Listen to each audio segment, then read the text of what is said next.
morning sun barely pierced through the thick canopy of the Afghan jungle, as Lieutenant Sarah Mitchell adjusted her headset inside the cockpit of the massive C-130 Hercules transport aircraft.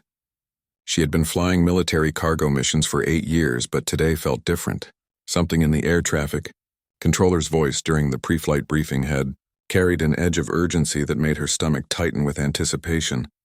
Sarah was one of only 12 female pilots certified to fly the C-130 in combat zones, a distinction she had earned through countless hours of training and several deployments that tested every ounce of her skill and determination.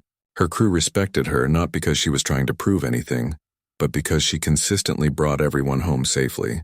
Today her co-pilot was Captain James Rodriguez, a seasoned airman who had flown with her on 17 previous missions. As they conducted their pre-flight checks at Bagram Air Base, Sarah noticed increased radio chatter from the control tower. Military personnel were moving with more purpose than usual across the tarmac, and several Black Hawk helicopters were being prepped for immediate departure. The base had that electric feeling that preceded major operations, when everyone knew something big was about to happen but nobody talked about it openly. Their original mission was straightforward: transport medical supplies and ammunition to a forward operating base near the Pakistan border.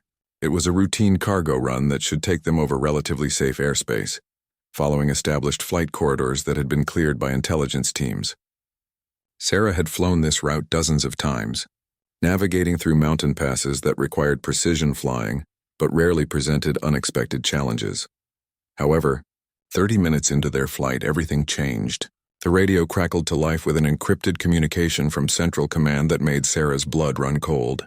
A Navy SEAL team conducting a high-priority reconnaissance mission had been compromised.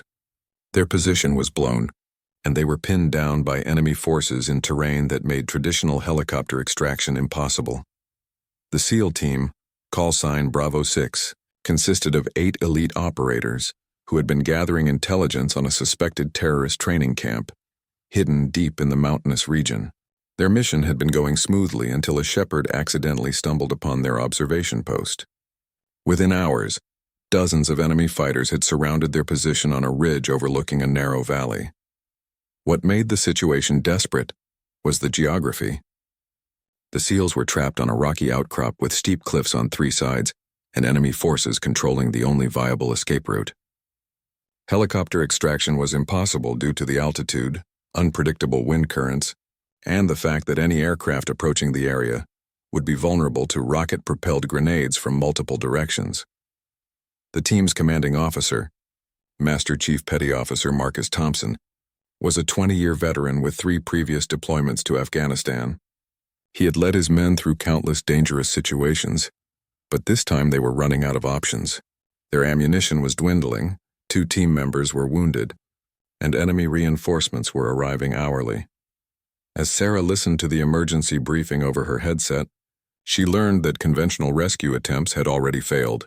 2 helicopter missions had been forced to abort due to heavy ground fire, and the enemy was using the SEALs' predictable location to set up increasingly effective defensive positions. Time was running out, and traditional military doctrine had no answer for this particular tactical nightmare. The mission commander's voice was grim as he explained the situation to Sarah and her crew. Intelligence estimates suggested the SEAL team had perhaps 12 hours before they would be completely overrun. The enemy was methodically closing the noose, using superior numbers and local terrain knowledge to gradually eliminate any possibility of escape. Sarah found herself studying topographical maps of the region, searching for alternatives that others might have missed. Her mind raced through various scenarios, each one presenting seemingly insurmountable obstacles. The mountains were too high for safe helicopter operations. The terrain was too rough for ground vehicle extraction, and the enemy had effectively created a kill zone around the SEAL's position. But Sarah had always been the type of pilot who saw possibilities where others saw problems. During her training, instructors had noted her ability to think creatively under pressure, finding solutions that followed the spirit of military doctrine even when they bent traditional rules. She had once successfully landed a damaged aircraft on a highway during a training exercise, earning recognition for innovative problem-solving. As she continued studying the maps and weather reports, Sarah began to notice something that other planners might have overlooked. About 15 miles from the SEALs' position was an abandoned airstrip that had been used during the Soviet occupation decades earlier.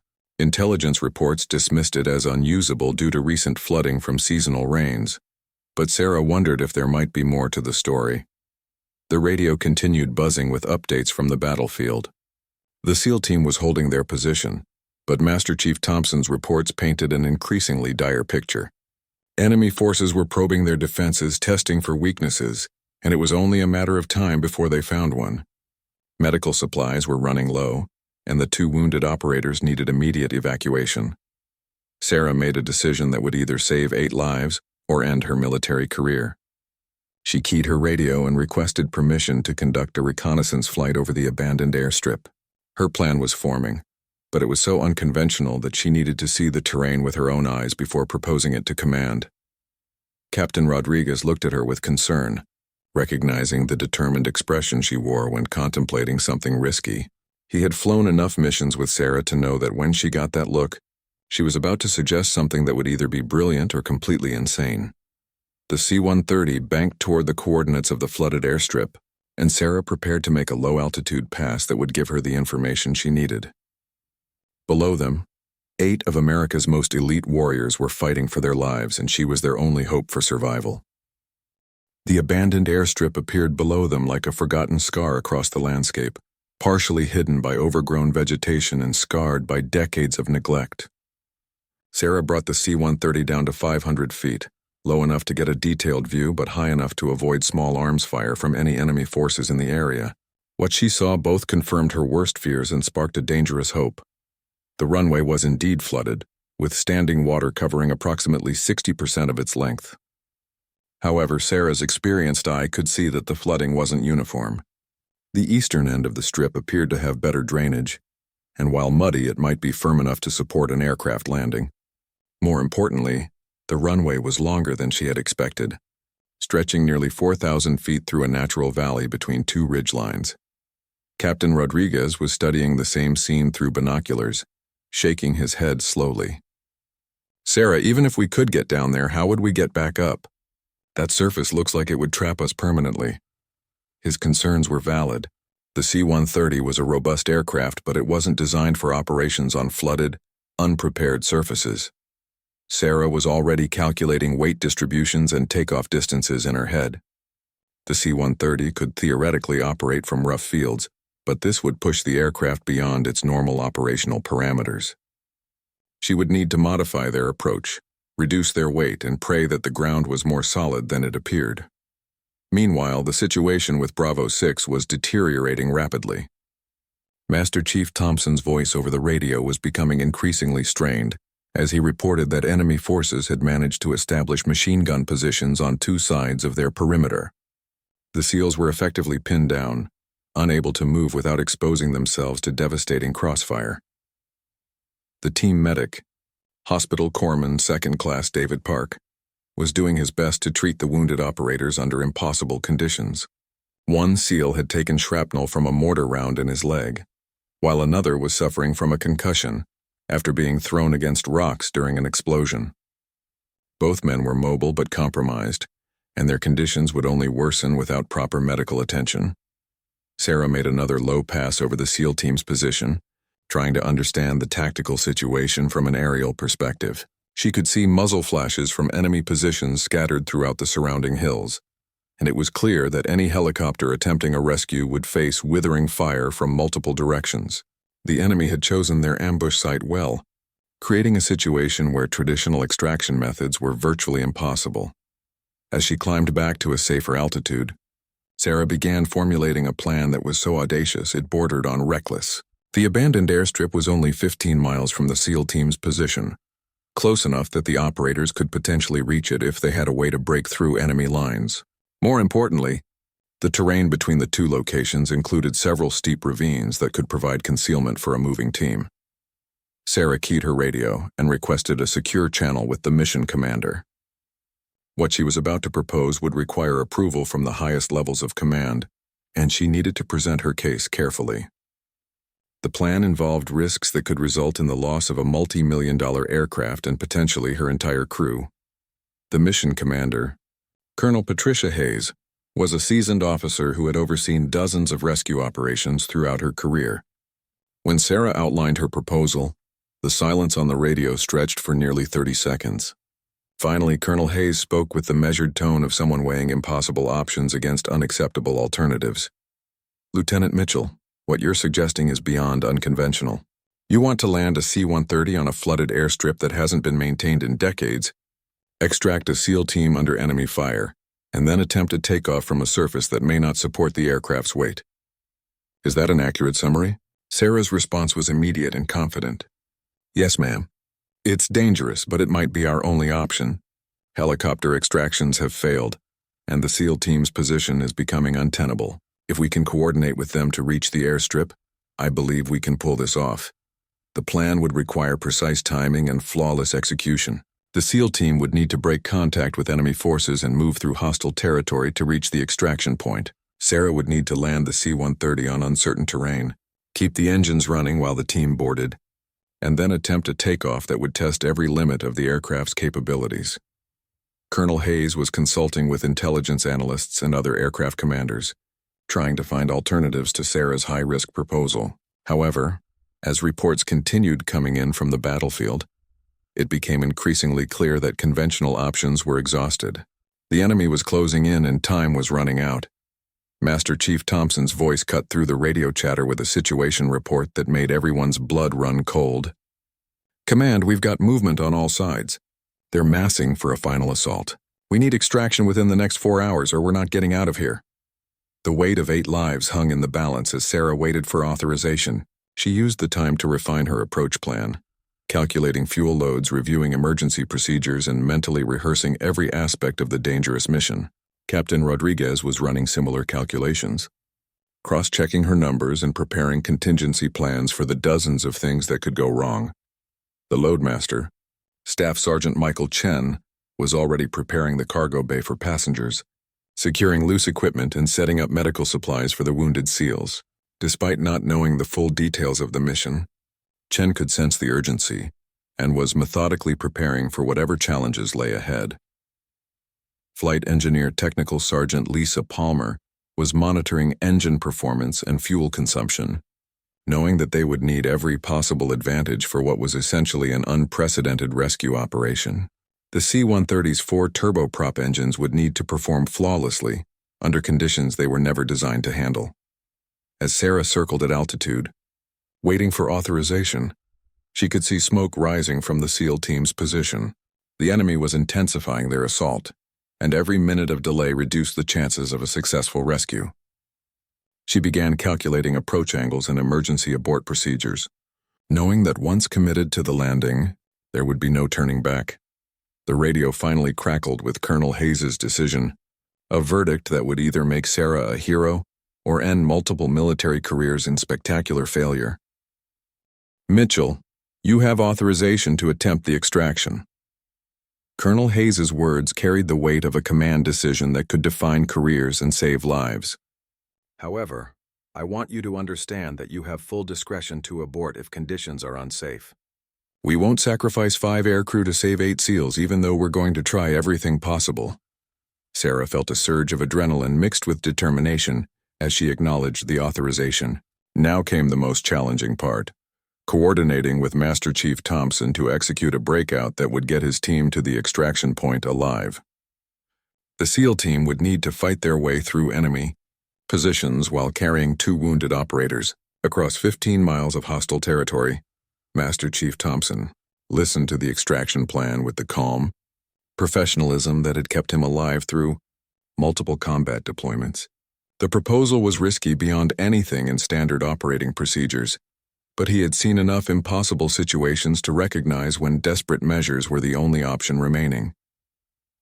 "Roger that, Lieutenant. We can make it to your position, but we'll need a diversion to break contact. These guys have us pretty well zeroed in, and they're not going to just let us walk away."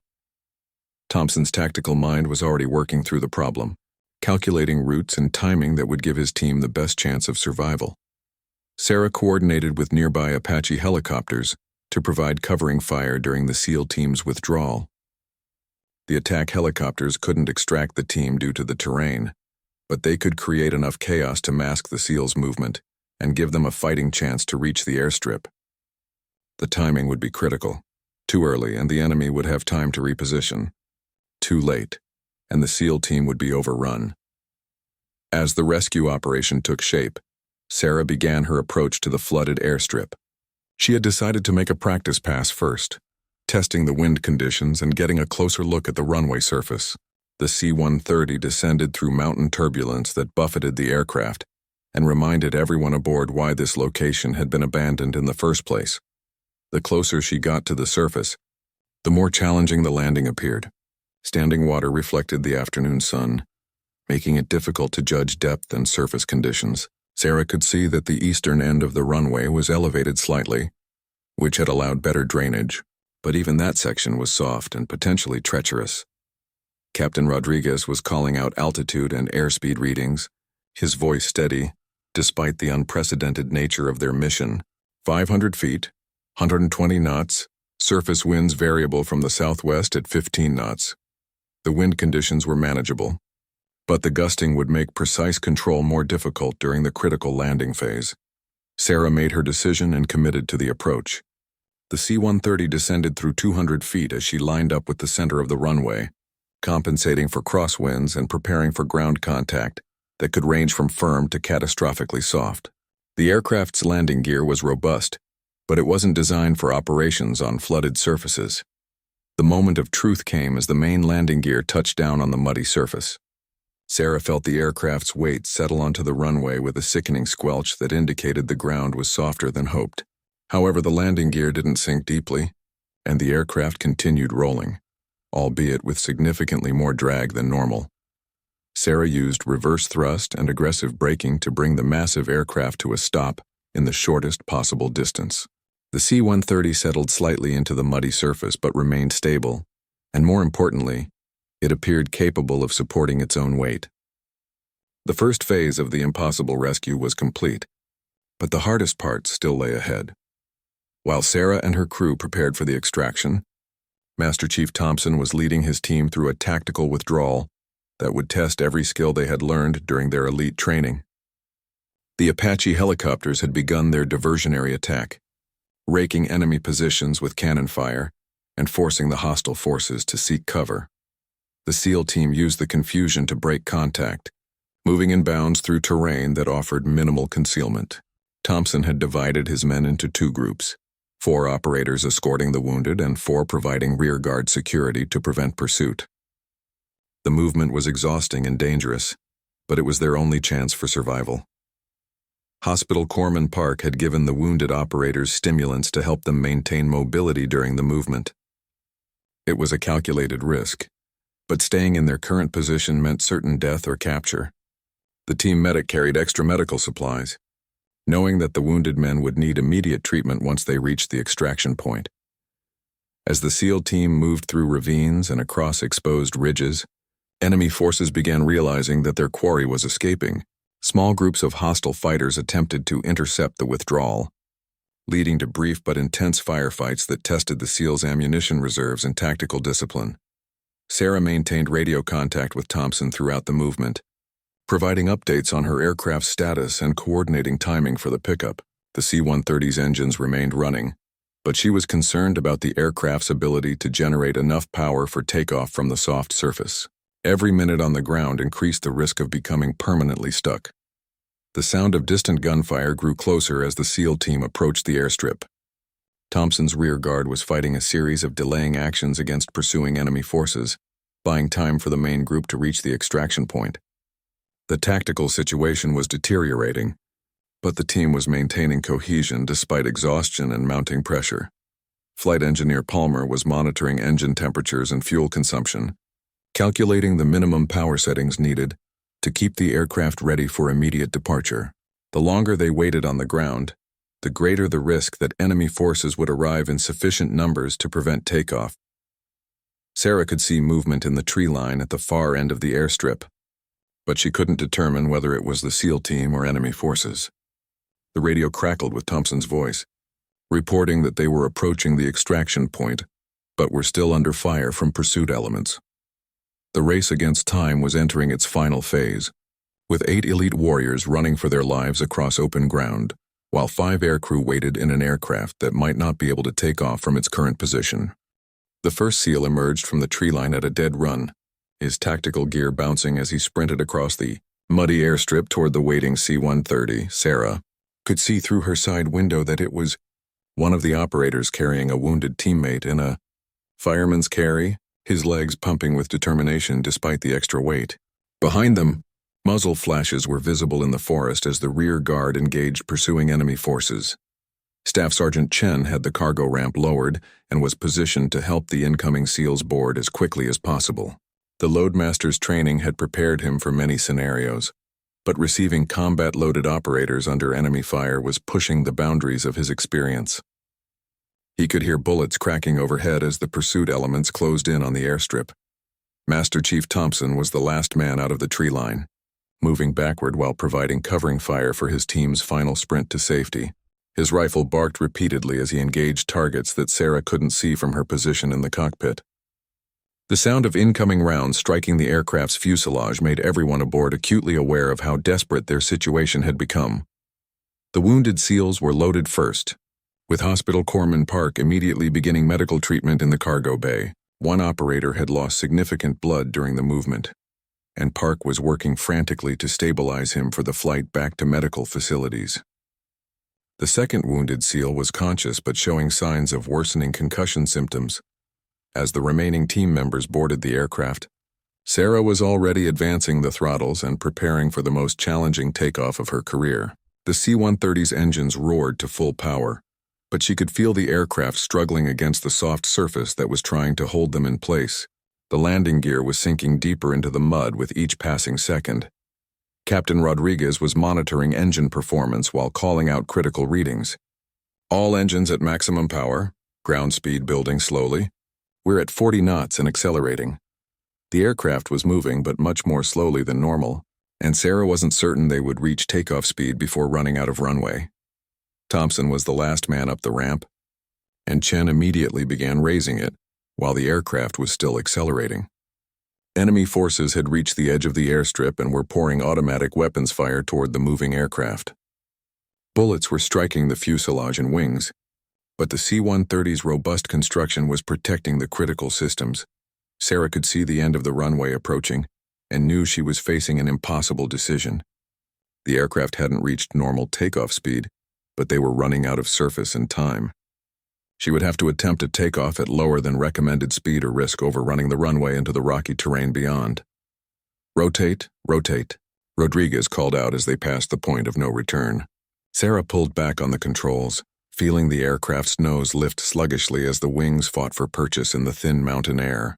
The C-130 was flying, barely, but it was in the air and climbing slowly away from the ground fire. Technical Sergeant Palmer was scanning her instruments frantically, looking for signs of damage from the enemy fire they had taken during the takeoff roll. Several warning lights were illuminated, but none indicated immediate threats to flight safety. The aircraft was wounded but still capable of making it back to base.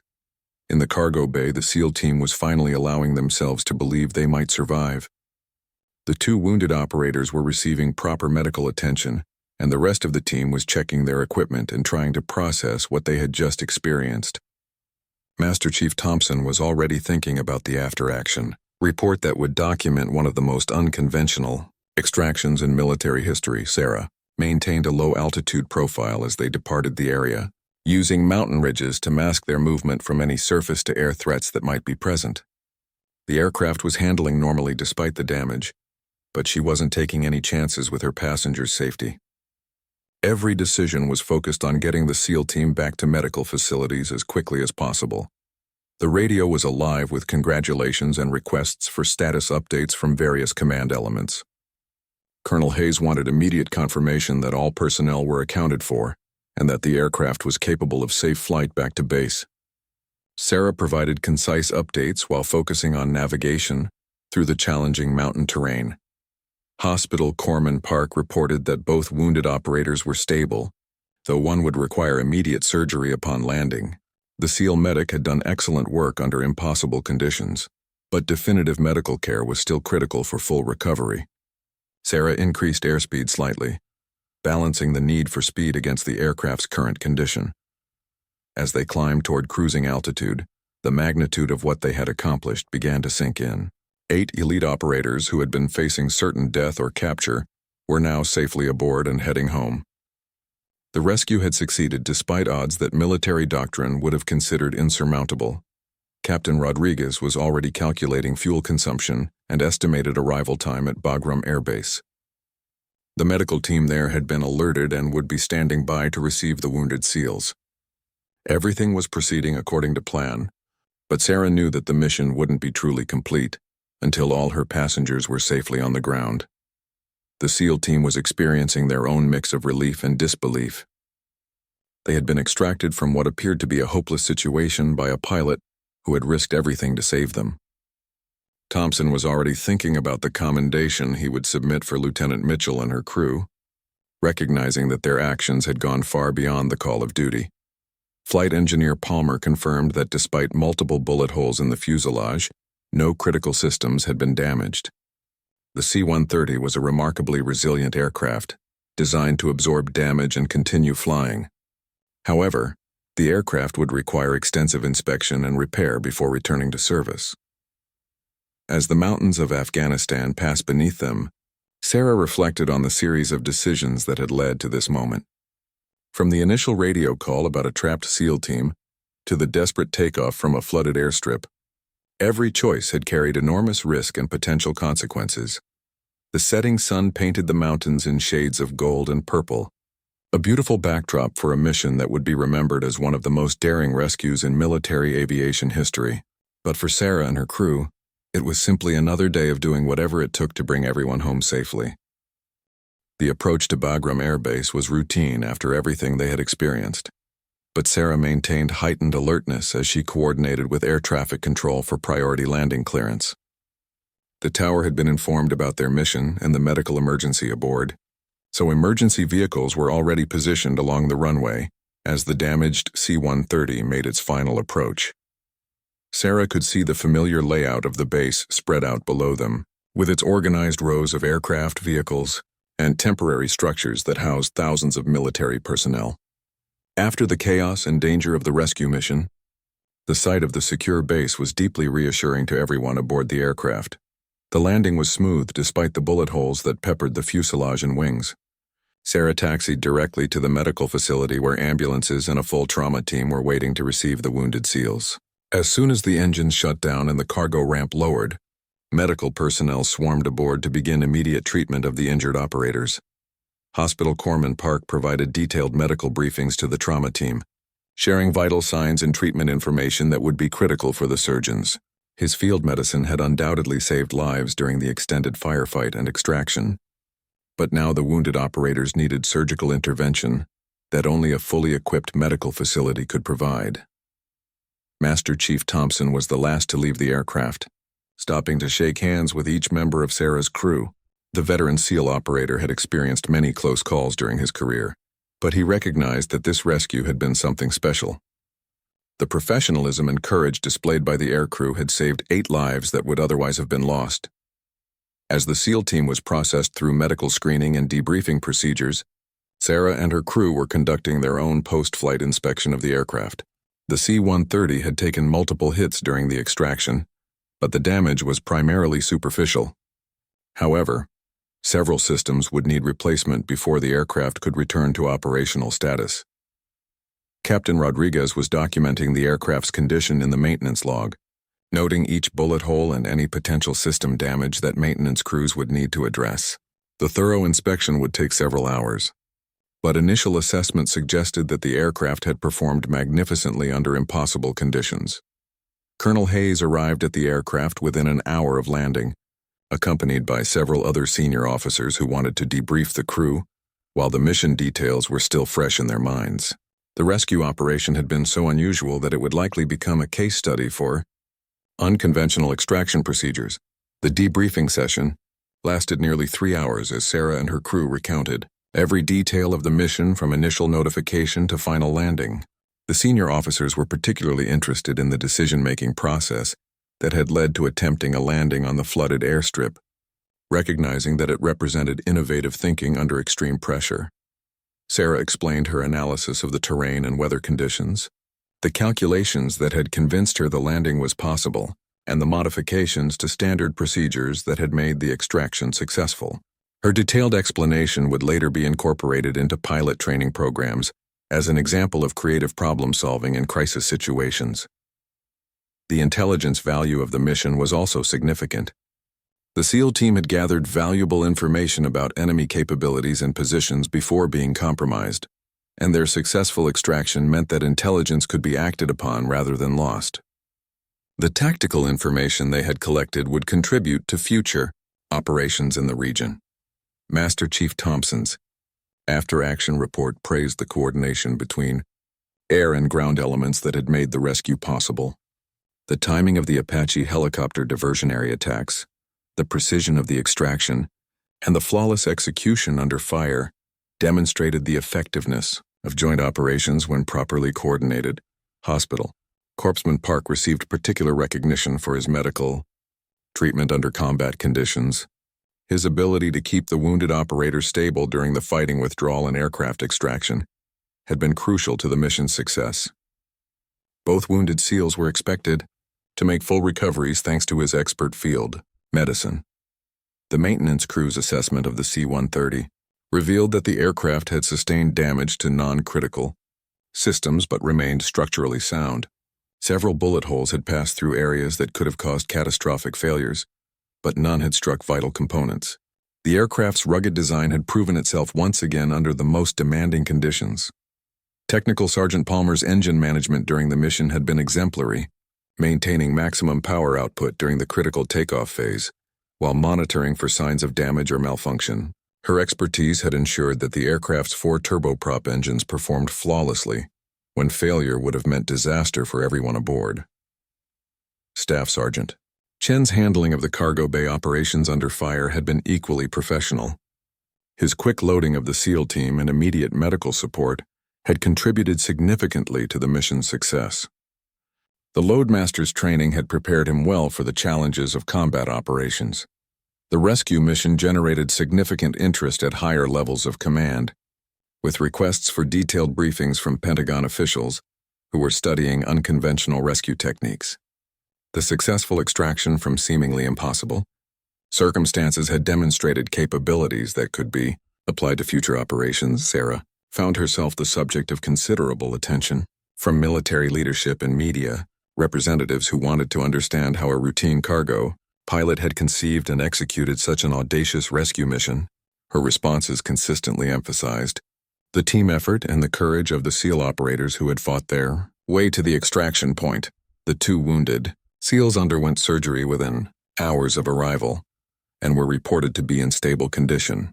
The operator with the leg injury would require several weeks of recovery, while the SEAL with the concussion was expected to return to duty much sooner. Both men requested to meet with the aircrew who had saved their lives.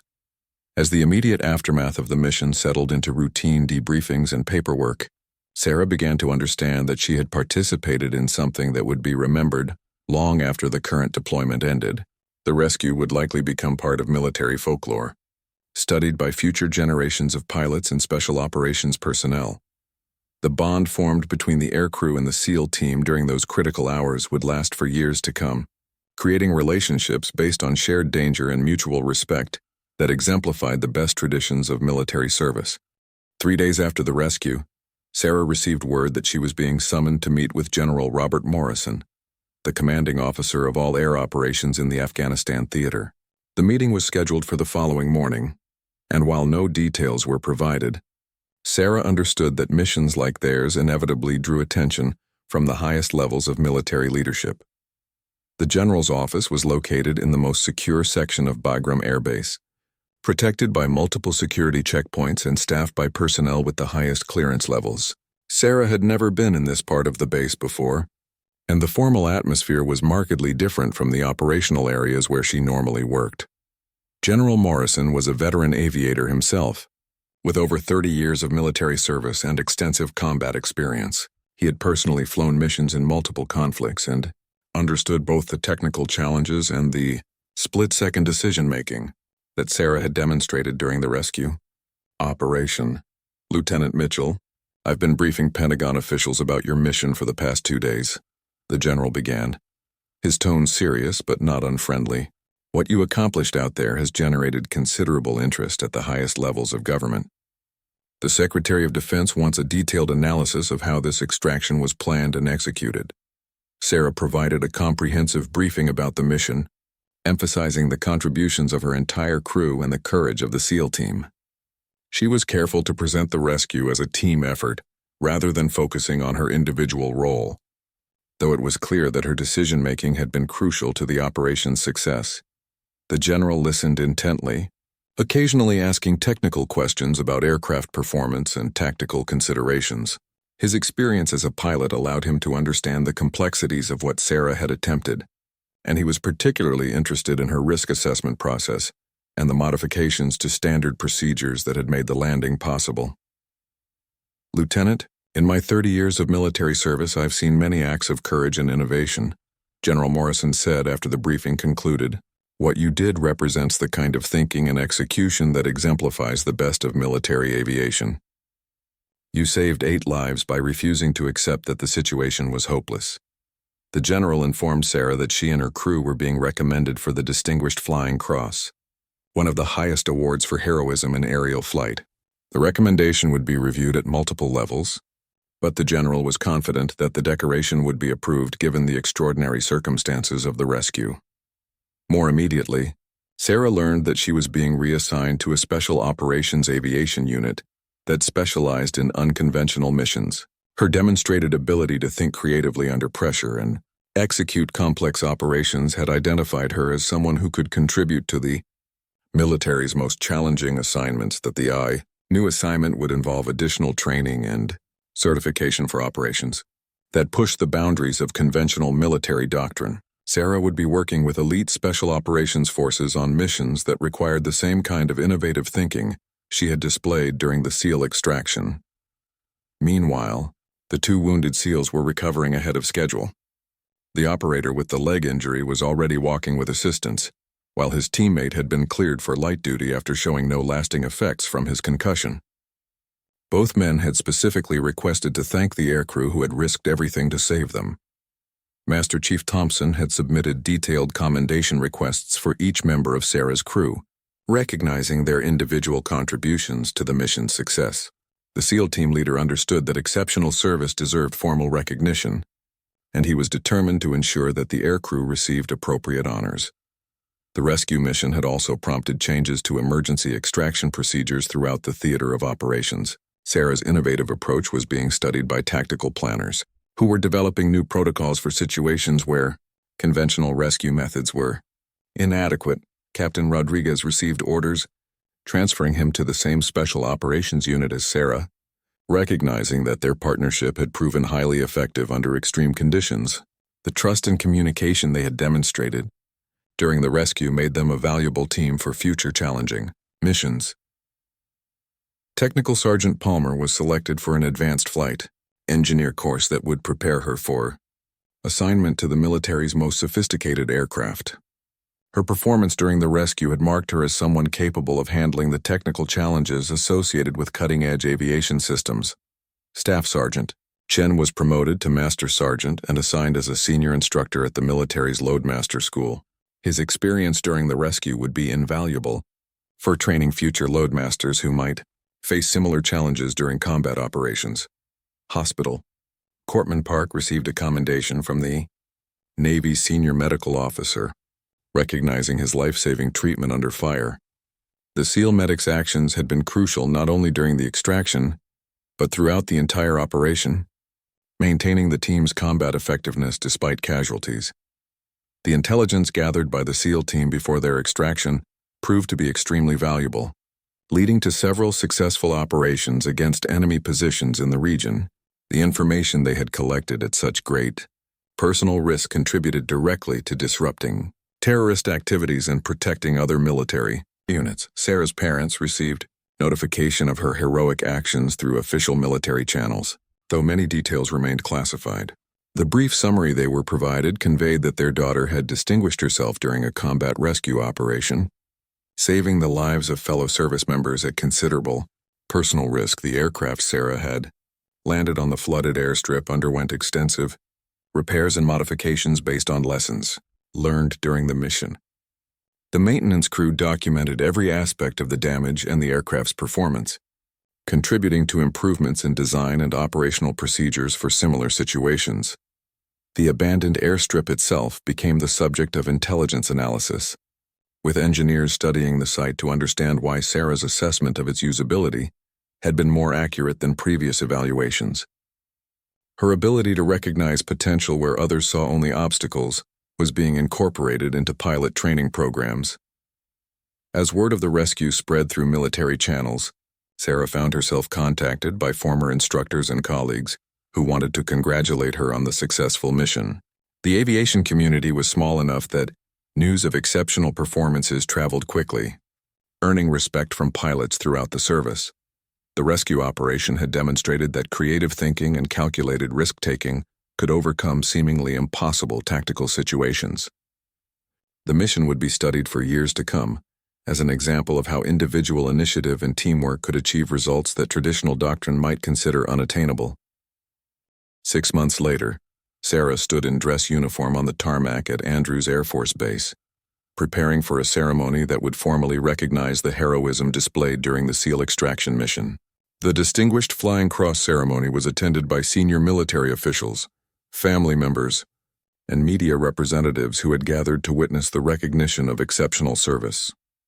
The Secretary of Defense personally presented the awards to Sarah and her crew, reading citations that detailed their actions during the rescue operation. The formal language of the military award system could hardly capture the desperation and split-second decision-making that had characterized the mission, but it represented the nation's official recognition of their courage. Sarah's parents were present for the ceremony, finally able to learn the full details of the mission that had earned their daughter such recognition. The pride on their faces was evident as they watched her receive one of the military's highest honors for heroism in flight. Their daughter had always been determined and resourceful, but this went beyond anything they had imagined. Master Chief Thompson and his entire SEAL team attended the ceremony, having traveled from their new duty stations to honor the aircrew who had saved their lives. The bond forged during those critical hours had created lasting friendships between operators and aviators who might never have met under normal circumstances. The 2 SEALs who had been wounded during the extraction had made complete recoveries and returned to operational status. Both men spoke at the ceremony about the professionalism and courage displayed by the aircrew, emphasizing that they owed their lives to Sarah's willingness to attempt an impossible rescue. During her acceptance speech, Sarah emphasized the team effort that had made the rescue possible, from the Apache pilots who had provided covering fire to the ground crews who had maintained the aircraft. She stressed that heroism in military operations was rarely the result of individual action but rather the product of many people working together under extreme pressure. The rescue mission had become a case study at military academies and flight schools throughout the world. Student pilots and special operations personnel studied the tactical situation, the decision-making process, and the execution of the extraction as an example of innovative thinking applied to seemingly hopeless circumstances. Sarah's assignment to the Special Operations Aviation Unit had led to numerous additional missions that required the same kind of creative problem-solving she had demonstrated during the SEAL rescue. Her reputation for finding solutions to impossible problems had made her a valued member of the military's most elite aviation units. The modified procedures, developed after the rescue, had been incorporated into emergency extraction protocols used by military forces worldwide. Sarah's analysis of terrain, conditions, and aircraft capabilities had contributed to doctrinal changes that would benefit future rescue operations. Captain Rodriguez had also distinguished himself in the Special Operations Unit, participating in several classified missions that utilized the skills he had demonstrated during the SEAL extraction. The partnership between pilot and co-pilot had proven effective in multiple challenging scenarios. The other crew members had similarly excelled in their new assignments, with each contributing expertise gained from the rescue mission to their subsequent roles. The experience had marked them as personnel capable of performing under the most demanding conditions. The intelligence gathered by the SEAL team during their compromised mission had contributed to a series of successful operations that significantly disrupted enemy activities in the region. The information collected at such great personal risk had strategic value that extended far beyond the immediate tactical situation. Years later, the rescue would be featured in military histories and aviation magazines as one of the most audacious extraction operations ever attempted. The mission demonstrated that skilled aircrew could overcome seemingly insurmountable obstacles when lives were at stake. Sarah continued her military career with distinction, eventually commanding her own Special Operations Aviation Squadron. The lessons learned during the SEAL rescue influenced her leadership style and operational philosophy, emphasizing creativity, calculated risk-taking, and absolute commitment to mission success. The flooded airstrip where the extraction had taken place was eventually improved and returned to operational status by military engineers who recognized its strategic value.